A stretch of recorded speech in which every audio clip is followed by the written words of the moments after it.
Hey there, it's Wayfair here, where delivery and setup are as easy as a few taps on your phone. You're relaxing in an old hammock, scrolling Wayfair's app, when you spot it, a brand new patio set. Next thing you know, Wayfair delivers it right to your patio and sets it up. Oh, you need a new grill too? All right, Wayfair's got you covered. With Wayfair's Room of Choice delivery and fast expert setup on qualifying orders, life gets a little easier.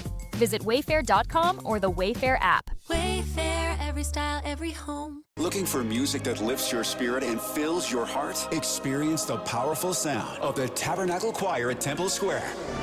Now streaming on all your favorite music platforms. Find the Tabernacle Choir on Spotify, Apple Music, YouTube, Amazon Music, and Pandora. Let the music of the Tabernacle Choir at Temple Square inspire you today and every day. Whether you're at home, in the car, or on the go, enjoy the beauty of their world-renowned sound anytime. The Tabernacle Choir at Temple Square, streaming now. This 2026 U.S. Open Update is presented by Copper Rock, where the pros play on 97.5, the KSL Sports Zone.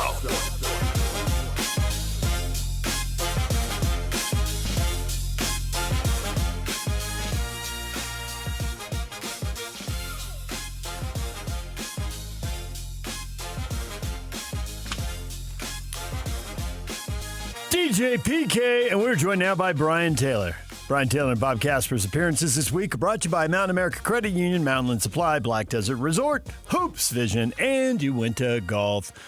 BT, good morning. Morning, gentlemen. How are we? We are good. How is Shinnecock Hills? Is the wind blowing? I look at the scoreboard. I see guys are already making bogeys.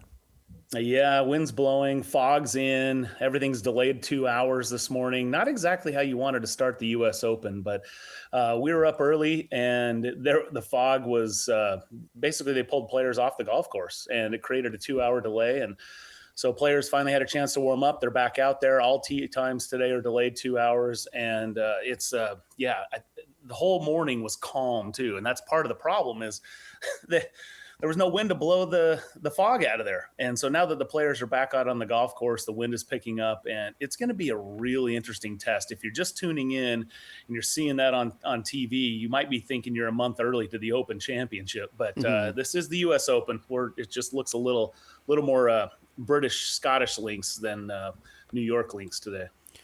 Do you then think it's an advantage, disadvantage, or it doesn't matter as far as having to get warmed up, play, stop, get warmed up again versus the 2-hour delay, and then you only have to get warmed up once? Yeah, I think it's a huge advantage to not have to go off the golf course, right? The TV crew was trying to fill time for a while, and they were interviewing players like Ricky Fowler standing around. The whole idea is most of the players that had a tee time, for late morning or for early afternoon probably woke up, saw it was a delay, and went back to sleep.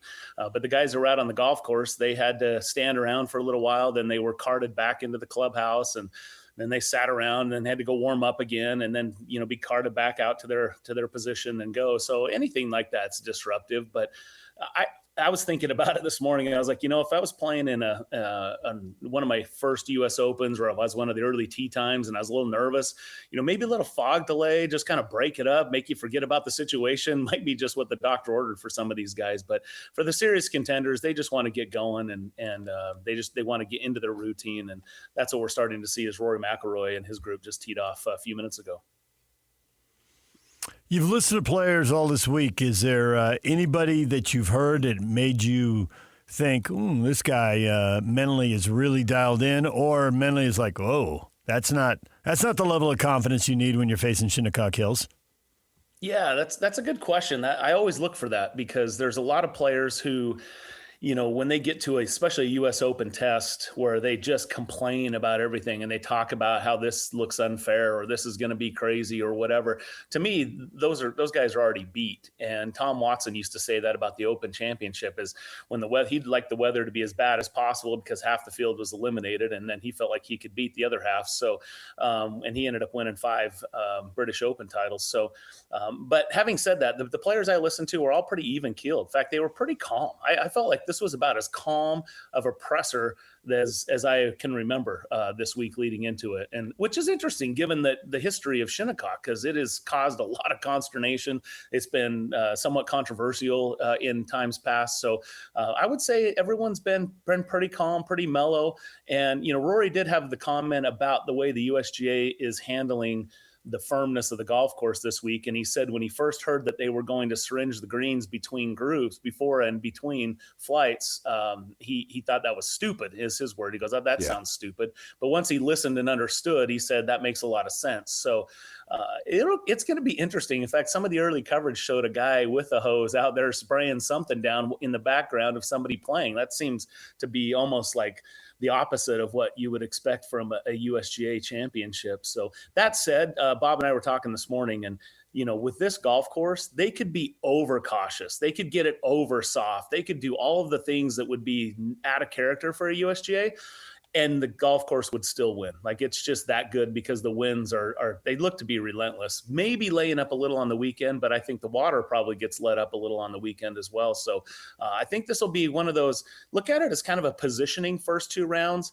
And then you just got to be in position, kind of like when they're doing hot laps or whatever. You just got to be in position. Checkered flag or green flags. Checkered flag is the end of it, right? But anyway, whatever the flag is to start things off, that'll happen Saturday morning. And that's when I think you're going to see the real championship unfold over the last 36 holes. Can you take the attitude as a golfer out there that, part of the deal is if you hit a bad shot, you have to worry about the rest of the field hitting good shots, like the idea being, well, I got a birdie at par 5 because I know most of the guys are going to do it. All right, well, this course, these situations are not necessarily where you can count on great success in particular holes, particular shots. So can that take the pressure off a little bit, knowing that if I hit a bad shot and I'm in the rough or whatever it might be, there's going to be plenty of other guys that are going to be right there with me? That's one of the biggest mental challenges of the game you just went through right there is, you feel like you're playing horrible and you feel like you got to press, and then you turn bad situations into worse, and come to find out you get in the clubhouse, you look around and man, everybody is struggling. Turns out it was really just that hard. So right. Yeah, I think patience is a huge key. I think mental challenge. I mean, John Bodenhammer, the chief championships officer for the USGA, said that he wants, when they set up their championships, he wants all 14 clubs to get dirty, and he wants to mess with the 6 inches between your ears. He wants that to be a mental grind. And so, yeah, I think that's a part of it. I think you described that. And I think the guys that have been out here before, you got to think, man, the best players in the world are playing out here. Surely somebody's going to go on a run, and it wouldn't surprise me. Somebody's going to get hot. Somebody's going to hit the right shot. Someone's going to get the right breaks, and they might drop a low number. When I say low, it might be 3 or 4 under. Which would be pretty remarkable. But can they do that consistently over 4 days? That's unlikely, right? So I think for the most part, these guys are, especially in these first 2 rounds, they're out there getting a feel for it. They're wanting to make sure they don't make any big numbers. Bogeys are okay in U.S. Opens. You're going to have a birdie or 2 out here. You're going to have a couple of bogeys, and you just want to try to get in there around even par and see where you stand. So I don't suspect these, especially the contenders, are going to be looking around too much to what the other players are doing, and mostly just focused on, trying to get it as clean of a card as possible. Scotty Scheffler turns 30 on Sunday. It's Father's Day. Should I look at that and the karma and think, well, he's been close. He's got a bunch of second and third place finishes here. He's going to win on his 30th birthday on Father's Day and complete the career Grand Slam, obviously. Or he's going to be standing off to the side saying, this is what's really important, holding a kid. We're going to go celebrate my birthday and Father's Day. It's just a golf tournament. Oh, well. I think he'll feel that way regardless of what happens, knowing Scotty. But, that scenario played out multiple times for Phil Mickelson over the years because his birthday's right around this time as well. And he had some Sunday, birthdays, and it never came to fruition for old Phil. And, so, yeah, I mean, it's hard to say. Look, I love a good storyline. Everybody loves a good storyline. And Scotty Scheffler in contention on his birthday to win a career Grand Slam would be, I mean, who's not tuning in to watch that, right? So I hope that's the case coming down the stretch. But Scotty, look, he's just turning 30, as you said. So it doesn't feel like that clock is ticking on him. I don't remember if we already had this conversation, but it just doesn't feel like the weight of the Grand Slam is continuing to pile up on Scotty Scheffler like it was Rory McIlroy early. I don't know if that's because the Masters, from the time, from July to April, that's a long time between major championships. And there's a lot of anticipation coming into the Masters. And so there's a lot of time to talk about and think about and ask Rory about this, elusive, final major to complete that career Grand Slam. So, and it just feels like the anticipation going into the Masters is always so high. So I felt like that was a heavier weight to carry than what I feel like Scotty Scheffler is. He's in the middle of the season. There's tournaments last week, this week, next week. And so it just doesn't feel like it's piling up on him yet. And probably because he's still early on in the process. But, look, give it another 7, 8, 9 years. If he hasn't done it, you'll start to feel some pressure come June when he has an opportunity to complete that. But we'll see. Right, because Scheffler has been able to have sustained success, whereas McIlroy, Spieth had success early, and then there was a dry spell, and particularly with Rory trying to get this situation. I was going to say Mickelson, but Scotty hasn't gone through that, so it's not a storyline yet. Now, maybe yet is actually never. We don't know as far as that Likely, goes. though, right? My biggest thing with watching this, PK, to your point, is these windows that these players have where they're being dominant or successful, they're not very long. No. I mean, I think the what you see with Tiger is every time one of these guys bursts on the scene, look at McIlroy, look at Spieth, look at Koepka, right? Every time you see them just go out and dominate and they start getting compared to Tiger Woods, and then all of a sudden they fall off. We don't hear from them for a while. Right. You start to realize how amazing Tiger was over a decade. That window was open longer than most golfers. So, I'm not saying Scheffler's done, but I think it's interesting to note that, this isn't the kind of season. He's got to win in a bunch of seconds. Phenomenal. But he certainly isn't dominating and swinging the same as he was even a year ago. So we'll see. I wouldn't say he's done by any stretch. Maybe you can argue there's a little bit of leveling off. Yeah. But I don't think the window's closed, but I think it is something to watch. Right. It certainly could. Yeah, right. You know how this thing is. Like that window could close and he might go 3 or 4 years and then boom, he pops it back open again. You don't hope that. You don't wish that, but you never know. Yeah, I mean, Rory went a long time. And then that, I think that's part of the emotion, where Scheffler's not showing much emotion because it seems like he's winning every other day. So this is what I do. You know what I mean? He hasn't had that big struggle or that big dry or drought period yet. And maybe he won't have it. Maybe he'll win a bunch. And then when he goes, maybe that's just he peaked and he's done, so to speak, as far as winning at a high level, or maybe he doesn't. We're waiting for Spieth. I think if Spieth somehow gets it back and wins a major, you're going to see it bring him to his knees because there's just been this big dry spell. Now, part of it is these guys have lives and they do other things and they have kids and whatnot. And so that stuff, the Johnny Miller story, it sort of gets in the way and they're kind of okay with it.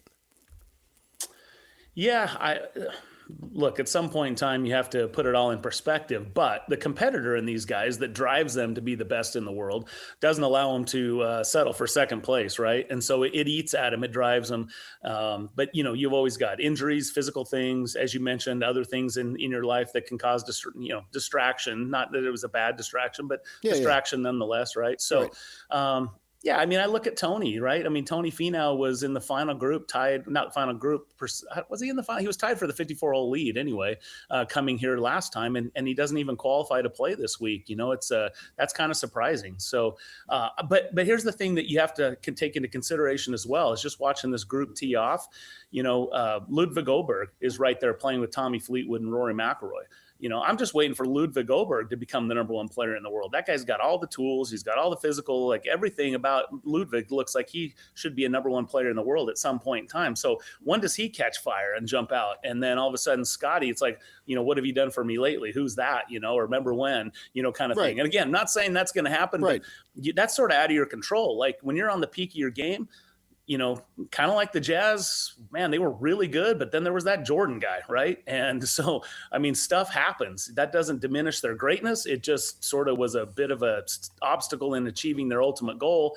And so a lot of these players are absolutely phenomenal. And how many majors would guys have won if Tiger hadn't been playing, or, Scheffler or Rory in his window, that kind of thing. And so I think not only just their own sort of just game and windows and abilities, but then the rest of the guys, who's coming up, who's catching fire, who's having that run. I mean, those are interesting things to consider. I think it was Rory who had a comment that, hey, we had a pretty good thing going on the PGA Tour, and now we're looking at all these schedule changes because of LIV, but LIV paying all that money didn't really work for them. I mean, it sounds like Rory wants to go back to what was, but that isn't where this is headed. 2 tours or 2 tiers to the same tour or something like that.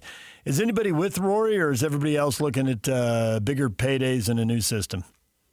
Well, look, Rory just stated what's the obvious, right? When this whole thing started a few years ago, I've been beating this drum. It's not sustainable. It was never sustainable. And I love that he threw out they created a false economy. That's exactly what happened. These guys weren't worth that much money.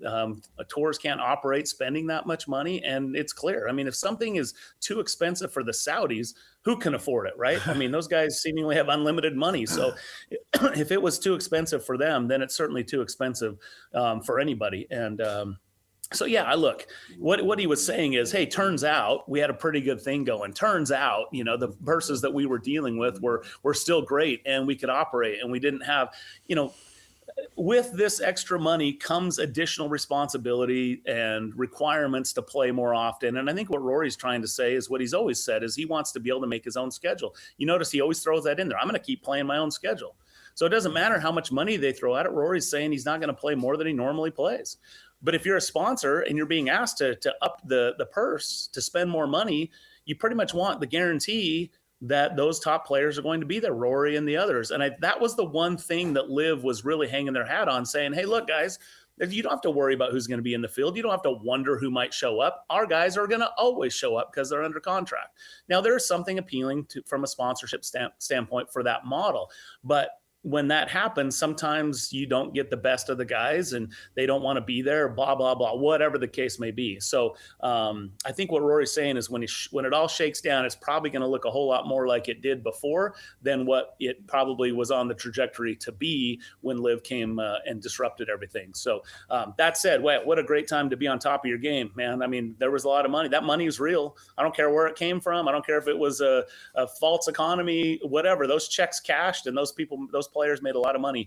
And so, good time to be a professional golfer at the highest level, and we'll see where it all shakes out. But I don't see how it's sustainable to be able to have these $20-30 million purses for 20 events of the year and then have some little, as he called it, glorified Corn Ferry events. That comment was a bit of a blow to what the PGA Tour is trying to do, because that makes it really difficult to sell to that next tier of sponsorships. If you're saying, hey, it's tier 2 PGA Tour, it's still PGA Tour. And then, them say, well, Rory says glorified Corn Ferry. So let's go with that cost.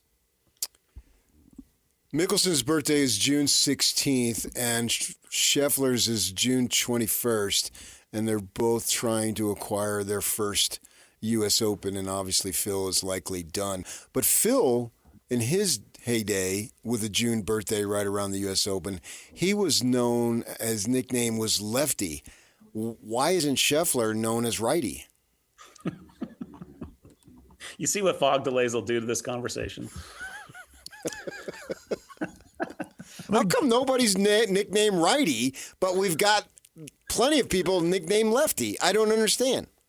That's an old Seinfeld bit. One of his original bits that he did, I think, on the Johnny Carson show, where he talked about that. He goes, how come the criminal's always lefty? It's never good to be left. You're left out. I won't try to do much, but it was a great Seinfeld bit. I saw yesterday, I've been using this line. Sometimes I have to do a little public speaking, and I saw this very thing when I speak, I spoke to some golfers down in Mexico. And I'm telling them, I'm looking forward to the golf season. I got some new clubs, and I also got my ball retriever regripped. And it gets a laugh. And I saw somebody put that very thing out on Twitter. I should have trademarked that, just like I should have trademarked Magic Happened. Yeah, no one's ever said that before. Do you have a ball retriever, though? Yeah, I play with DJ. Oh, so Magic you're going to admit happens. it, but you're going to qualify it. I'm a friend. If on my tombstone, it's going to read, he was a friend. By the He way, was willing to break out the embarrassing ball retriever to retrieve his friend's ball. he finishes like every third segment with "on my tombstone." Yak and I always talk about it. He's gonna need a mausoleum just to get everything engraved on it. I said it needed to be a scrolling screen. Oh yeah, you wanted the electronic sign because there's no way to fit it all in stone. Yeah, right. Multifaceted, aren't we all? The PK pyramid. Can we get the PK pyramid somewhere? Hey, let me give you a list of names, and you tell me if you think any of them are going to win the tournament, win the championship. You ready? Okay. Scotty Scheffler, Rory McIlroy, Cameron Young, Matt Fitzpatrick, Russell Henry, Bryson DeChambeau. I got to remember all these. Tommy Fleetwood, Alex Fitzpatrick, or Wyndham Clark. He just needs one or two to jump out at him. I think I would take all but the last two there. And Okay. say, yeah, good shot. Yeah. All right. There And you you go. know what? The last two are pretty good picks. I mean, you could argue Wyndham Clark's the hottest player on tour right now, but We're a little. I just think there's karma. Yeah, Sorry. we're a little limited because we can't pick the guys we picked earlier. We can only pick them once a year now, so you got to spread it. You got to spread it out. There, like you said, Oberg is a good pick. Well, PK and I picked him in the previous tournament, so we can't pick him now. Yeah. But Sorry about that. don't- That was probably my fault because I would have definitely told you to pick that. Do over not earlier. leave out and ignore Joaquin Newman.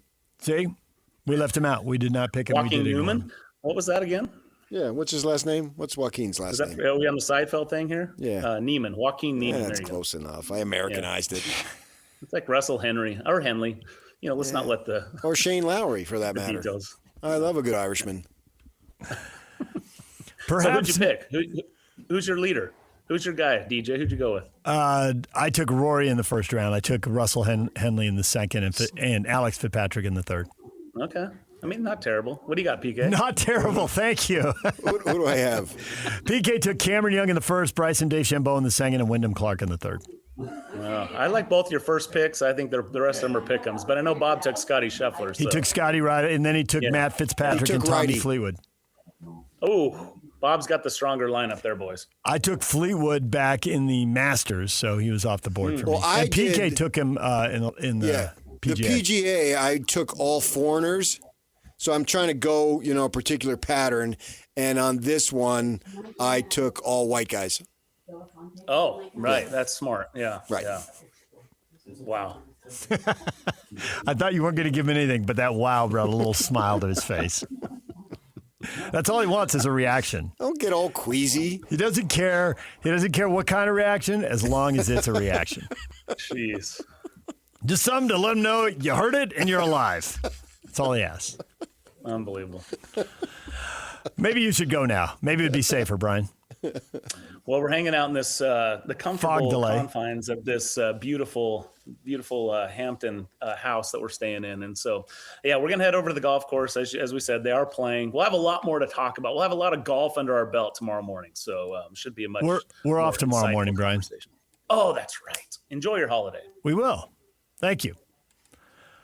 Good to visit with you, boys. Brian Taylor, Bob Casper, they are at Shinnecock Hills for the U.S. Open Golf Championship, and they will have more for you coming up with Scotty G and the coach, Tim Lacombe, 10 to 2 today. DJ PK, it's 97.5, the KSL Sports Zone. 3, 2, 1. This is Scotty G and Coach Tim Lacombe. He is the president of basketball operations for the Utah Jazz. Austin Ainge, kind enough to join us. Can you go anywhere without anybody trying to say, hey, Austin, just between you and me, just, come on. Oh, everywhere I walk, people ask, but we don't tell anybody. I don't tell my wife. I don't tell I don't tell some of the people on my staff that I work with every day where I'm leaning. Like, on top of the competitive advantages and the trades that could kill and some of the other things that would harm, there's huge betting markets now. And that's true. Some guy I play golf with makes $500,000 on who the draft is, and then the FBI's knocking on my door. We can't be having that. No. We don't want any of that. No. And that may be in the news right now, so you want to avoid that for sure. Catch Scotty G and Coach weekdays from 10 to 2. Presented by Mountain Land Supply on 97.5, the KSL Sports Zone. We all have routines. I'm Jabron, and with diabetes, mine was finger sticks. Sometimes I skip them because they hurt. The Freestyle Libre 3CGM changed that. It gives me glucose insights without finger sticks. Learn more at freestylelibre.us. Finger sticks are required if your glucose alarms or readings do not match symptoms, or when you see check blood glucose symbol for the first 12 hours. The views expressed should not be used for medical diagnosis or treatment as a substitute for professional medical advice. Individual circumstances may vary. For prescription only. Safety info found at freestylelibre.us. Hey there, it's Wayfair here, where delivery and setup are as easy as a few taps on your phone. You're relaxing in an old hammock, scrolling Wayfair's app, when you spot it, a brand new patio set. Next thing you know, Wayfair delivers it right to your patio and sets it up. Oh, you need a new grill too? All right, Wayfair's got you covered. With Wayfair's Room of Choice delivery and fast expert setup on qualifying orders, life gets a little easier. Visit wayfair.com or the Wayfair app. Wayfair, every style, every home. Make game day yours. Tickets, food and drinks, stats, and streaming. Everything you need is in the Utah Mammoth app. Download today and make game night easy. Download on both Android and iPhone. Just top. DJ and PK, it's 97.5, the KSL Sports Zone. Yes, is the it lesson is. just don't worry about stuff, PK? Oh, no, panic. Well, there's panic over Walker Kessler. 5 years, $140 million. He wouldn't sign, didn't want to be in Utah. And then he's sitting on the creek in the stream, and hey, I like my teammates. I like my coach. I like Utah. Grow where you're planted or whatever deep inside he had there. I think there's a It's very heightened calming. level, and maybe this isn't the right word, of anxiety throughout human beings who are on social media. Yeah. Because all this stuff generated from social media. Mm-hmm. It used to be you had at 10:17 or 11:17, depending on the time zone, the sportscast would come on, right? And then you would go to bed, or maybe go to bed before, and then wake up in the morning and look at what's going on in the paper. Well, that's all gone now, right? Gone. Did the Jazz win? We'll show you next. I mean, that's so outdated. That's ridiculous. And so now it is literally, if you put your phone down for 10 minutes, you feel like you might be missing something. And everybody's got to have something. The media is so much different now. Who could have imagined? And so, oh, well, Kessler's miffed. No, Kessler's not just miffed at the contract. He may not like it there. And then it's like the old thing where you have 10 people and they whisper a story to somebody. Oh, the game of telephone. And then number 10, the story's completely different from where it started at number 1. What an awesome lesson in elementary school that was. Right. To do that, sit in a circle and have something get mangled and the whole class bust up laughing. And so I think that's a large part of it. And Kessler's over there working out, doing what he's doing, and he gets wind of it. And these are kids in a sense, and they're brought up in the social media thing, and they look at it. Oh, that's not true. But the fans, then they don't know, because you get a guy like you read Sam Amick's resume sometime this week. Mm-hmm. All right, it's pretty good.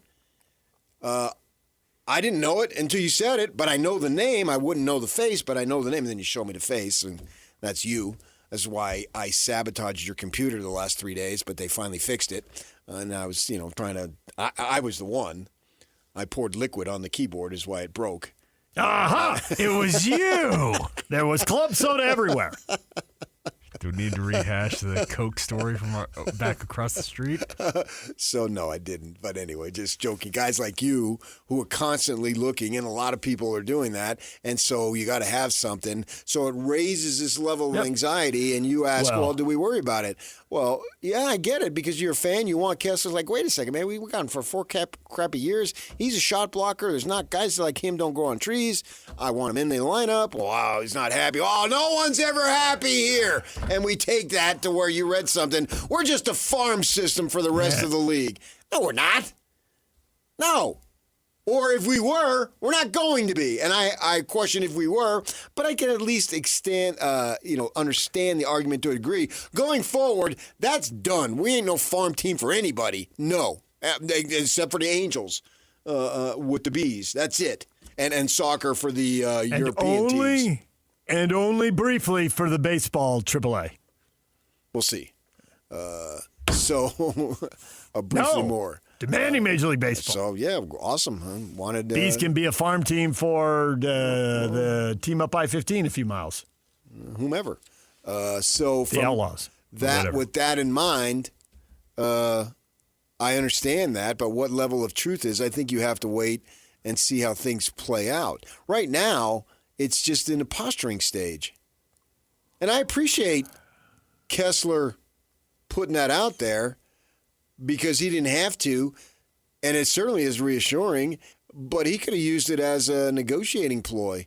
Hey, man, we like it here or we don't like it here, but we like the deal, and we're going to go get the deal. Yeah, I don't think he gave up negotiating territory when he said that. But if he didn't want to say it, I get it. I do too. I get that. Paul says Kessler's going to sign his offer. Maybe a year less. The agents are playing the game. Ben spoke well of it on his show. Well, of course he's going to sign his offer. That's how it works. Whatever that offer is from whoever gives it to him, he's going to sign it. That's got to get the ball rolling. That's when it really comes down to cutting time. He's like, okay, once that offer is signed. Now, if it's signed for the Jazz, well, then there is no 48 or 72-hour spiel. I mean, he's signed and sealed and delivered. He's ready to go. Good. The agents are playing the game. June is posturing time. July is signing time. If we get to August or September, then you can get really worried about what the heck is going on. But right now, June's posturing time, July's signing time. I do think, though, part of the deal is public relations, and the fans are so invested. Here, we'll say particularly here because this is where we are, but they're so invested that they want you to love. You don't have to love them as much, but they want you to love the team as much as they do. And that was part of the deal with Hayward. Making Mrs. Miller get on a plane, fly down there was just unbecoming. It was unseeming for a woman of her level of dignity and respect to have her do that. If any, go to her house. Didn't Joe have a story, though, about Gordon opening the door and going, what are you doing here? Like, dude, we're making a pitch. He thought he'd given the signals like, I'm going away now. But it doesn't matter what reality is. It's the perception of the reality. Yes. And the Jazz perception was they still had a chance. Hence, she had to get on the plane. And since they didn't have a chance, it was highly insulting, which is your point. Right. It was highly insulting. And it was over the holiday or the holiday weekend or something? If you don't have a chance, they were third. It would have been July 3rd before he left on the 4th because it was 3 teams, 3 days. And so, Dog and Pony Show, he was going to Boston. And even on that, because the long-timers know, we put up with Letter Carrier because he was just moody day to day, hour to hour, whatever. But he showed up every 82, so we overlooked it. But you got Stockton over here. Hey, wait, I ain't in the soup kitchen, man. Let's go, blah, blah, blah, blah, blah. But we're good. Right? And so that's what we're used to.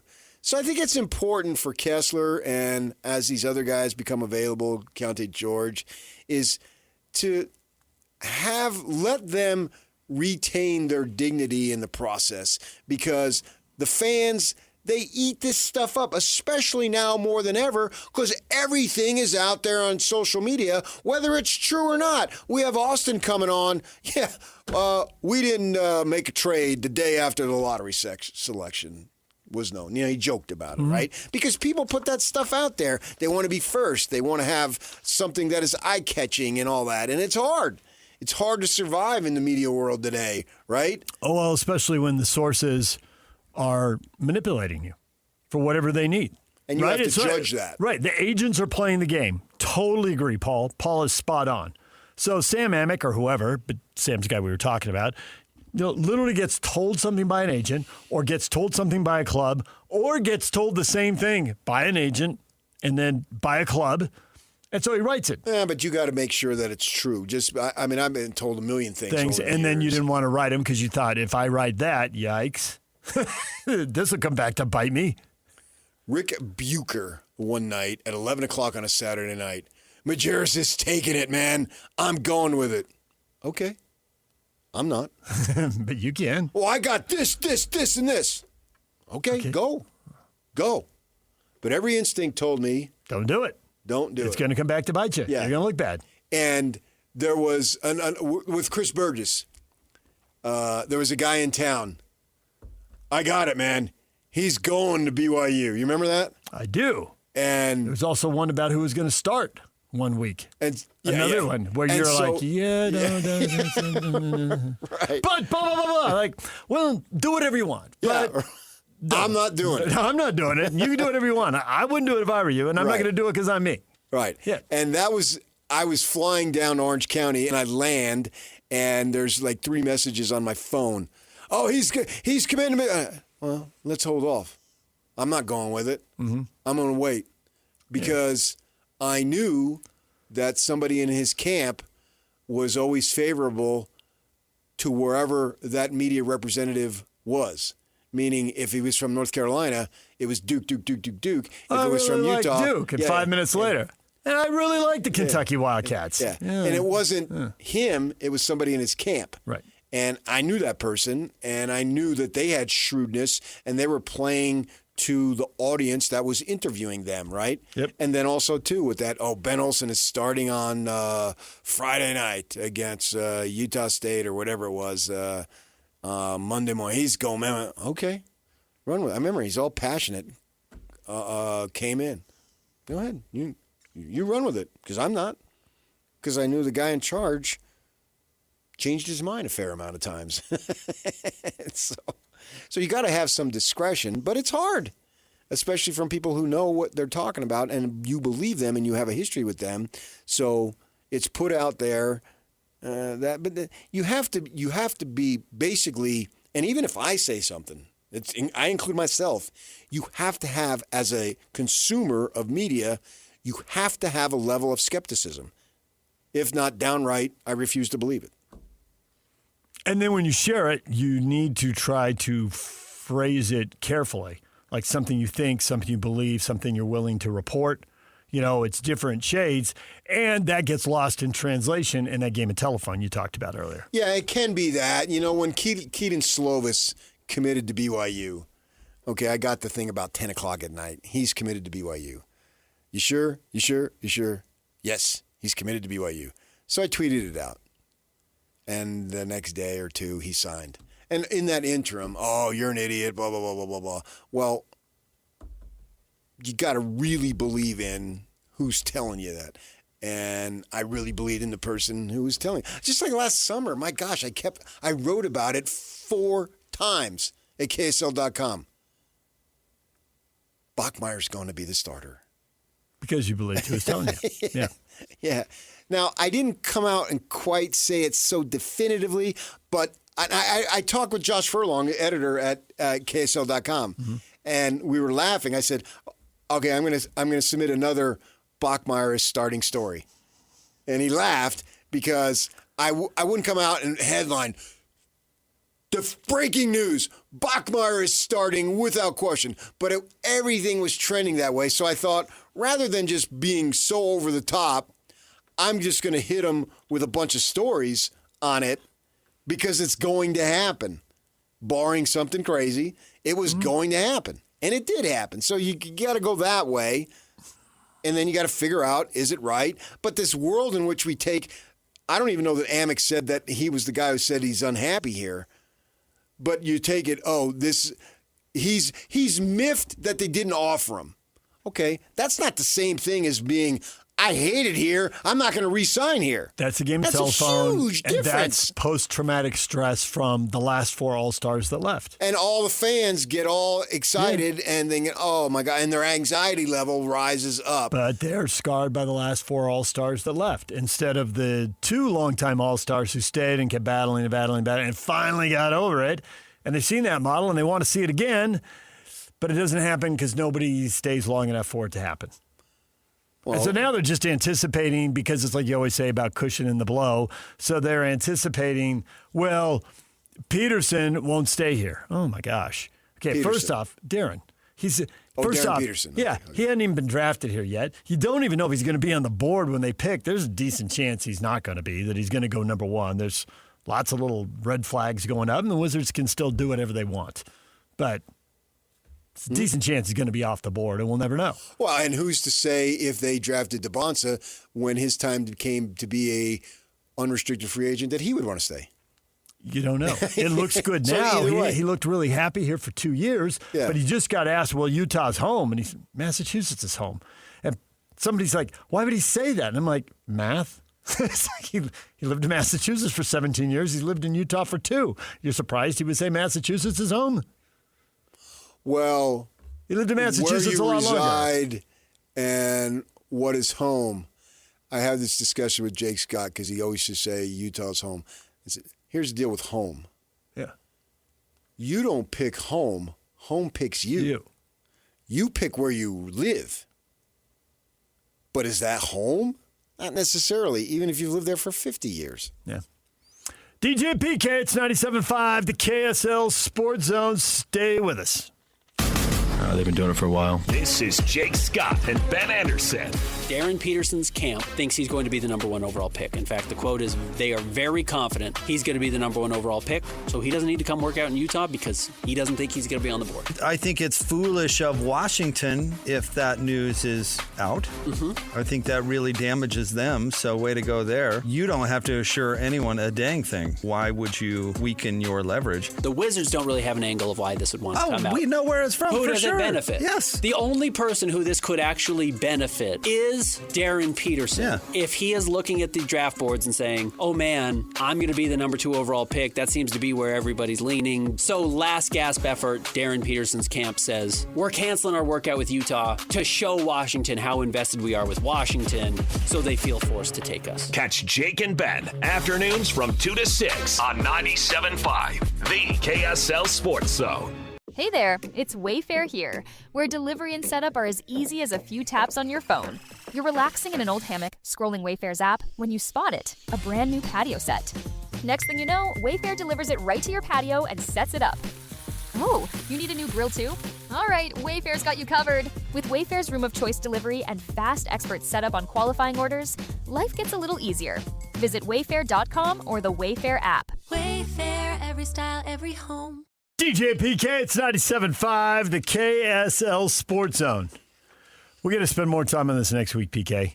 But I just want to say, you were just talking in the last segment about, as a media member, you got to be careful with the sources and all that. And the flip side of that, sometimes people give you a ton of information, it's not accurate, but they're trying to get something out there. Other times people talk to you and they're trying to tell you something, but for various reasons, they don't want to say it specifically. They just want to get you close to the stream and then figure out somehow the horse will figure out how to drink, right? And I felt that when Mark Harlan was talking to us. And I'm like, he's trying to get a message out here. And I even had a follow-up question in there, he was saying that on campus, there's a way for us to integrate sports with these people in the community, and they want access to the rest of campus. I didn't follow it up. Well, what does that look like? What does that mean? And he's plenty smart enough to have just bluntly answered the question. And there were clearly reasons he couldn't/wouldn't. And my small brain couldn't figure it out. And I'm still not sure I figured it out. But I was sitting in traffic on Foothill the other day, and it occurred to me, there's a lot of people leaving Research Park. And they're up doing a lot of stuff. A lot of it's in the health science area, but there's other stuff too. But there's a lot of that. And people are trying to get patents, and some of those patents can be pretty lucrative and can launch businesses. Yeah. Maybe launch the next billionaire. Maybe there's another campus that could have 4 billionaires living within a mile of campus. Oh. But how do you take that and get into the business world? And maybe that's what he was getting at. I still don't know for sure, but sitting in all that traffic, I thought about it. I thought, maybe that's what he's getting at. Maybe there is a way. These premium suites, these luxury suites that people pay enormous amounts of money for. This isn't about selling tickets to the family and kids. This is where people do business. And they talk, and they figure out if they can stand being around each other, and if they want to work together, and if there's a project that makes sense that they can both make money on. And these deals can be $5 million, $50 million, $500 million. Who knows? So it's not a big deal to pay $1,000 or $2,000 or $5,000 a game.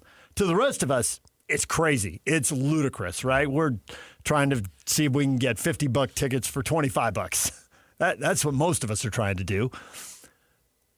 And there are people in the university community doing this, and it made sense to me. Like, I don't know if it's true or not, but it would make sense to me if that's what Mark was trying to get at. He obviously did not want to, probably for multiple reasons, say specifically what they're thinking.